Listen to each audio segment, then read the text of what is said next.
Senhoras e senhores, sejam muito bem-vindos a essa videoaula. Eu sou o professor Rafael Figueiredo e hoje vamos estudar o método dos mínimos quadrados. Esse método tem por objetivo aproximar uma função f de x por uma função g de x, que é combinação linear de funções conhecidas. Nesse caso, essas φ são as funções conhecidas. De tal modo que a distância de f a g seja a menor possível em algum sentido. Nesse caso, o método estabelece como métrica para medir a distância de f até g como a norma ao quadrado. Ou seja, queremos determinar g de tal forma que minimize essa distância. Nesse caso, como as φ são conhecidas, precisamos determinar os coeficientes alfas, alfa 1, alfa 2 até alfa n, para estimar essa aproximação. O método dos mínimos quadrados pode ser aplicado em dois tipos de problemas. O primeiro deles é a aproximação de dados discretos, quando temos conhecido um conjunto de dados tabelados, xi, f de xi, por um certo número de pontos, obtidos através de medidas experimentais, e desejamos estimar uma função que melhor se ajuste a esses pontos. Bem, essa técnica é massivamente utilizada em experiências de laboratórios de física, para estimar fenômenos físicos cujas leis que a definem são desconhecidas. E o segundo tipo de problema seria a aproximação de funções, também conhecido como caso contínuo, que é quando precisamos lidar com uma função complexa, com lei de formação conhecida. No entanto, é difícil de derivar ou integrar essa função. Em geral, podemos determinar uma função que aproxima essa f por uma função mais simples, por exemplo, um polinômio p de x, que é fácil de derivar ou integrar. Tanto no caso contínuo quanto no caso discreto, queremos determinar os coeficientes da função g de tal forma que minimize a norma ao quadrado de f menos g. Relembrando alguns conceitos de álgebra linear de espaço vetorial normado, temos que a norma ao quadrado de f menos g é igual ao produto interno de f menos g por f menos g. No caso contínuo, temos que a distância entre a função f, nesse caso aqui ilustrado por essa curva em vermelho, e a função g, ilustrado por essa curva em azul, é dado pela área entre as duas curvas, denotado aqui por essa região achurada. Nesse caso, então, podemos definir essa norma ao quadrado dessa distância, para o caso contínuo, como sendo a integral de a até b de f de x menos g de x ao quadrado dx. Enquanto que, no caso discreto, temos que o erro cometido em cada um dos pontos de interpolação, de ajuste, é dado por essa curva, por essa barra em vermelho aqui. Seria a distância, a curva g é denotada por essa curva em azul, e os pontos xi, f de xi por esses pontos em verde. Então, essa barra em vermelho aqui é o erro que a gente está cometendo em cada ponto do ajuste. Logo, podemos definir como a nossa métrica, a nossa norma ao quadrado de f menos g, como sendo o somatório dos desvios ao quadrado em cada ponto. Na ementa da disciplina está previsto apenas o caso discreto, então o caso contínuo não será abordado aqui. Mas eles são muito semelhantes. A principal diferença entre eles é a métrica estabelecida, seria a definição do produto interno, que no caso contínuo é dado por essa expressão e no caso discreto por essa expressão à direita. Vejamos um exemplo do caso discreto. Essa figura exibe 10 pontos que foram extraídos através de um ensaio experimental. Observando o comportamento entre eles, podemos definir a nossa função de ajuste, g de x, como sendo uma reta. Nesse caso, é preciso determinar os coeficientes α1 e α2 que melhor se ajustem a esses pontos. No entanto, devido a alguns erros nos dados, devido à elaboração do experimento, não é razoável exigir que a função de aproximação, que essa g, que é uma reta, coincida exatamente com esses pontos.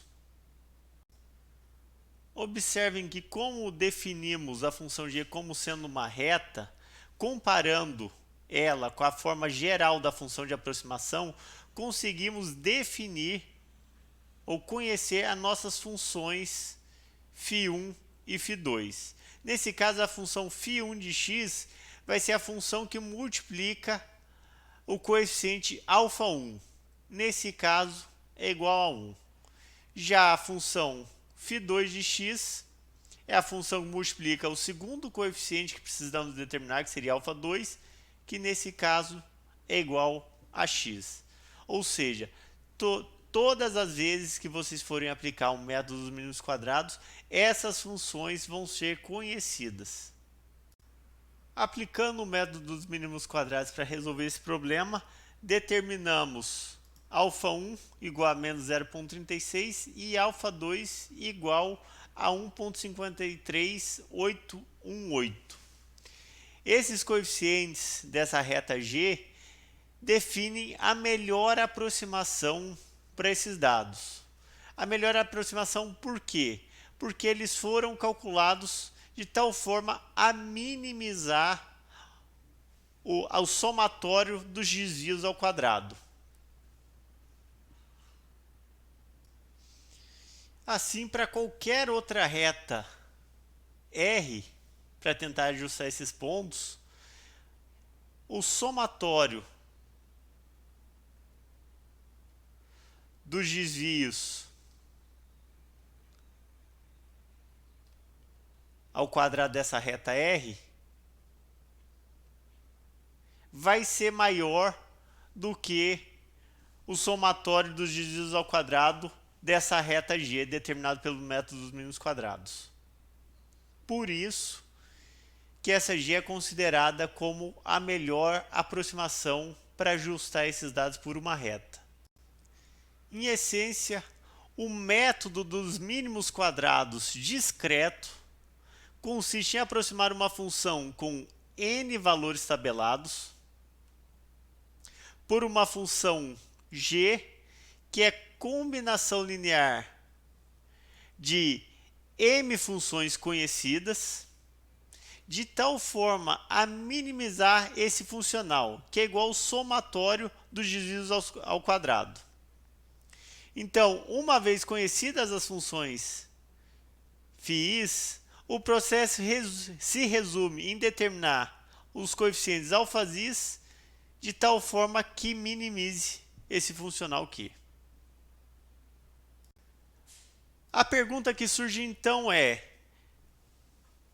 como determinar esses alfazis que melhor ajusta a função g à função f?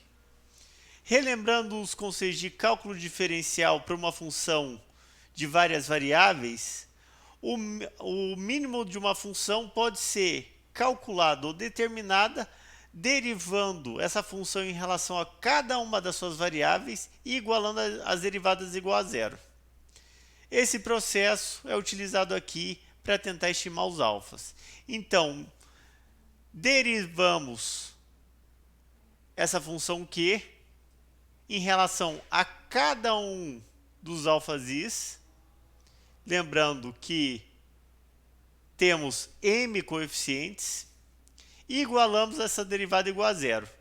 Então, no final, vamos ter um sistema linear com m equações e m incógnitas, cujas essas incógnitas são os parâmetros que queremos determinar. Nesse caso, temos que a função Q, que depende das variáveis α1 até αm, é igual ao somatório dos desvios ao quadrado de f de xk menos g de xk.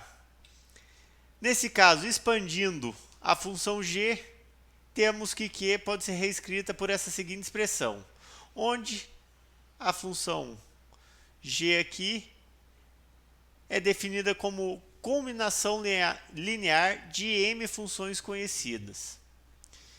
Bem, a derivada dessa função q em relação ao αi nada mais pode ser calculada facilmente pela regra da cadeia, onde nos fornece a seguinte expressão para a derivada em relação ao αi, que é igual a menos 2 vezes o somatório de k igual a 1 até n, de f de xk menos g de xk, que são esses outros termos, tudo isso vezes φi de xk. Essa expressão é válida para qualquer que seja o coeficiente i de 1 até m. Podemos reescrever a derivada de q em relação ao αi, isolando cada uma das variáveis. Como queremos minimizar essa função q, igualamos cada uma dessas derivadas igual a zero. E podemos rearranjar os termos, obtendo a seguinte expressão. Então, para cada i de 1 até m,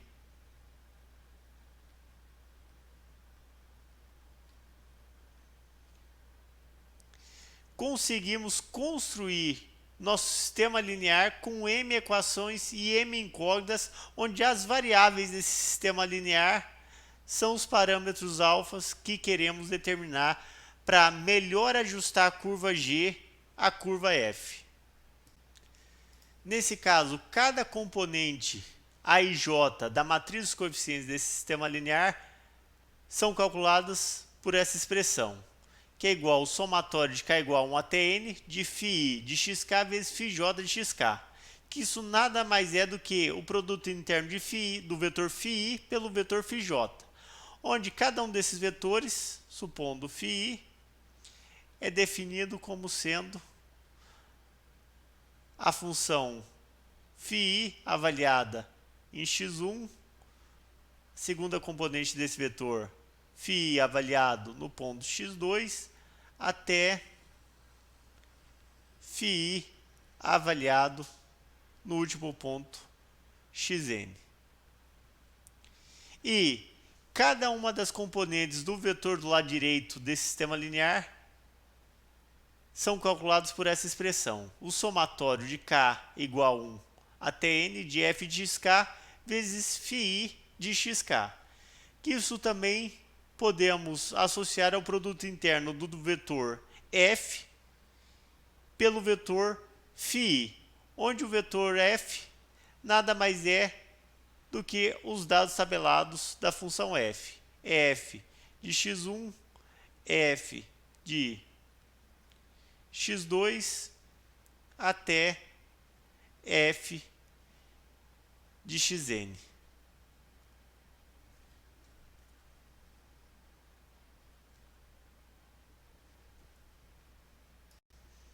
Notem que a matriz dos coeficientes é uma matriz simétrica, ou seja, cada componente a e j é igual a ji. Uma matriz simétrica é uma matriz que é igual à transposta dela. Isso porque, pela propriedade de produto interno, φi por φj, produto interno desses dois vetores, é igual ao produto interno vetor φj pelo vetor φi. Isso facilita a montagem da matriz dos coeficientes, porque é necessário calcular apenas uma parte dela, que seria a diagonal principal e os elementos acima ou abaixo dela. Vejamos um exemplo. Gostaríamos de ajustar esses dados tabelados, xi, f de xi, que no total são 6 pontos, por uma função que tem a seguinte cara. g de x igual a alfa 1 vezes x, mais alfa 2 vezes seno x, mais alfa 3 vezes seno de 2x. Nesse caso, para determinar essa g que melhor se ajuste a esses dados tabelados, que tem esse comportamento, precisamos determinar os parâmetros alfa 1, alfa 2 e alfa 3, via método dos mínimos quadrados.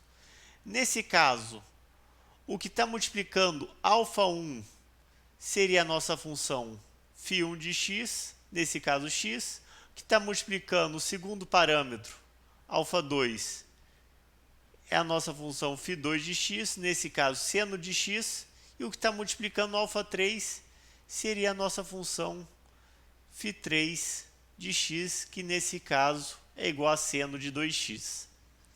Como temos três parâmetros para determinar, nosso sistema linear associado a esse problema terá três equações e três incógnitas. Calculando os coeficientes do sistema linear, temos que o A1 é igual ao somatório de k igual a 1 até 6 de φ1 de xk vezes φ1 de xk. Como φ1 de x é igual a x, ele será o somatório de xk ao quadrado. Lembrando que vocês conhecem cada um dos pontos xk e f de xk. A componente A12 é igual ao somatório de k igual a 1 até 6 de φ1 de xk vezes φ2 de xk. Como φ2 é igual a seno x, essa componente é igual ao somatório de xk vezes seno de xk. A13 é igual ao somatório de φ1 de xk vezes φ3 de xk, sendo φ3 de x igual a seno de 2x. Logo, A13 é igual ao somatório de k igual a 1 até 6 de xk vezes seno de 2xk. Cada uma dessas componentes são calculadas de forma equivalente, não tendo segredo, dificuldade nenhuma. Vocês conhecem os dados tabelados e conhecem as funções φ. Então, é apenas um trabalho braçal, apertar botão na calculadora. Bem, para facilitar a vida de vocês, lembrando que a matriz dos coeficientes é uma matriz simétrica, então o A21 é igual a A12, o A31 é igual a A13 e o A32 é igual a A23. Então vocês precisam calcular na matriz dos coeficientes apenas a diagonal principal, a parte superior ou inferior. E o vetor dos termos independentes, cada uma das suas componentes é dada por essa expressão. O B1 é o somatório de k igual a 1 até 6, lembrando que esse número 6 é o número de pontos tabelados, de f de xk vezes φ1 de xk, como φ1 é igual a x, então vai ser o somatório de k igual a 1 até 6, de f de xk vezes f de xk, sendo f de xk valores conhecidos pelos dados da tabela. E da mesma forma, de forma equivalente, as outras componentes do vetor dos termos independentes podem ser calculadas. O B2 vai ser o somatório de f de xk vezes φ2 de xk, e o B3 vai ser o somatório de k igual a 1 até 6 de f de xk vezes φ3 de xk, que tem essas caras, as funções. Não tem segredo nenhum esse processo. De novo, é apenas um trabalho braçal e que é apertar botão na calculadora. Uma estrutura de dados que pode facilitar a implementação computacional de vocês, tanto no computador quanto nas contas da calculadora, desde que vocês saibam usar todos os recursos da calculadora, é definir os vetores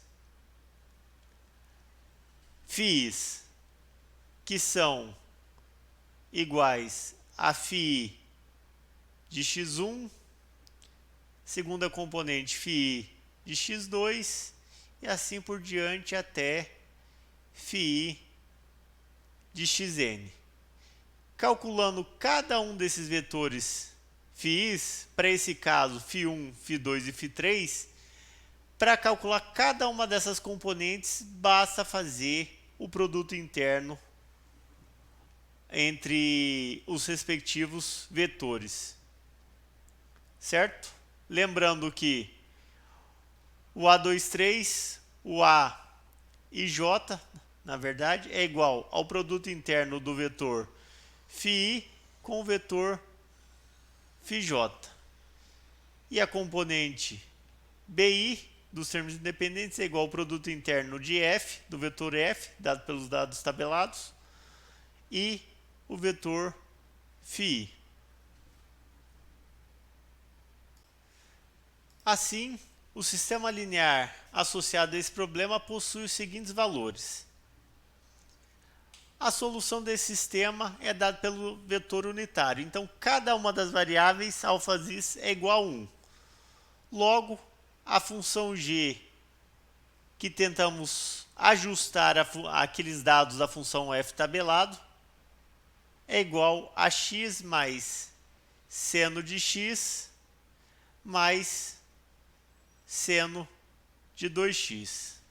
Lembrando que essa é a função, aqueles parâmetros α1, α2 e α3 são os parâmetros que melhor ajustam a função g à função f.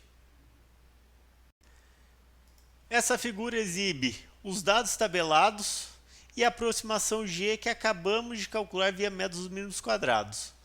Podemos observar que a função g ajusta muito bem a esses pontos. Podemos falar assim que quase passa em cima dos pontos. No entanto, se observarmos esse zoom que está aqui, que demos nessa região, ou em qualquer outra região que tenha esses pontos, vamos observar um pequeno desvio em cada um deles. No entanto, esses parâmetros α1 e α2 que acabamos de calcular, eles são os parâmetros que minimizam o somatório do quadrado desses desvios, fornecendo assim a melhor aproximação para essa função g. Fica como exercício o seguinte problema para vocês praticarem o método dos mínimos quadrados. Ajustar aos mesmos dados anteriores, agora uma curva que é um polinômio de grau 3, que tem essa seguinte expressão: α1 mais α2 vx mais α3 vx quadrado mais α4 vx ao cubo. Nesse caso, a g de x de vocês é esse polinômio. São 4 parâmetros que vocês precisam estimar, que seria de α1 até α4. Logo, o sistema linear associado à aplicação do método dos mínimos quadrados discreto é um sistema linear 4×4. Essa é a resposta desse problema. Vocês podem conferir se acertaram ou não. E é isso.